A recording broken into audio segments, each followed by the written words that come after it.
বর্তমানে ক্যান্সারের চিকিৎসা ও ওষুধ বেরিয়েছে, তবে চিকিৎসা শুরু হতে দেরি হলে রোগীকে বাঁচানো কঠিন হয়ে যায়। এছাড়া চিকিৎসা অত্যন্ত বয়সবহুল, তাই ক্যান্সার আজও মারণ রোগ। গবেষণায় দেখা গিয়েছে তা।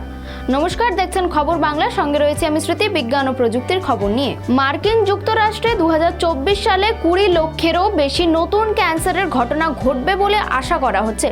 প্রতিদিন গড়ে 5500টি ক্যান্সার নির্ণয় করা হয়েছে। সাধারণত ক্যান্সার বাড়ছে। শীর্ষ 10টি সর্বাধিক ক্যান্সারের মধ্যে 6টি ঘটনা বাড়ছে, যার মধ্যে রয়েছে স্তন ক্যান্সার, মূত্রথলির ক্যান্সার, অ্যান্ড্রোম্যাট্রিয়াল ক্যান্সার, অগ্নাশয়ের ক্যান্সার, কিডনি ক্যান্সার ও মেলানোমা। বয়স্ক জনসংখ্যা, ক্রমবর্ধমান বার্ধক্য জনসংখ্যা ক্রমবর্ধমান ক্যান্সারের ক্ষেত্রে অবদান রাখে, কারণ বয়সের সাথে ক্যান্সারের ঝুঁকিও বাড়ে।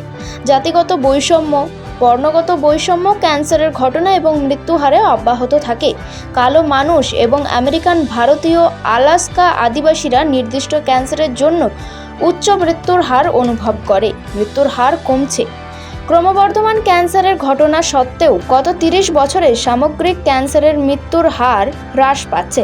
প্রাথমিক শনাক্তকরণ এবং চিকিৎসার অগ্রগতির জন্য দায়ী। ক্যান্সারের ঝুঁকির কারণ, অতিরিক্ত শরীরে ওজনে 6 ধরনের ক্যান্সার হওয়ার ঝুঁকির সাথে যুক্ত, যার মধ্যে রয়েছে অ্যান্ড্রোম্যাট্রিয়াল, লিভার, কিডনি, প্যানক্রিয়াস, কোলেস্টেরল এবং স্তন ক্যান্সার। স্ক্রিনিং টেস্ট, ক্রমবর্ধমানের প্রবণতা সহ 4টি ক্যান্সারের জন্য স্ক্রিনিং পরীক্ষা পাওয়া যায় এবং এটি প্রাথমিক শনাক্তকরণ এবং প্রতিরোধে সাহায্য করতে পারে।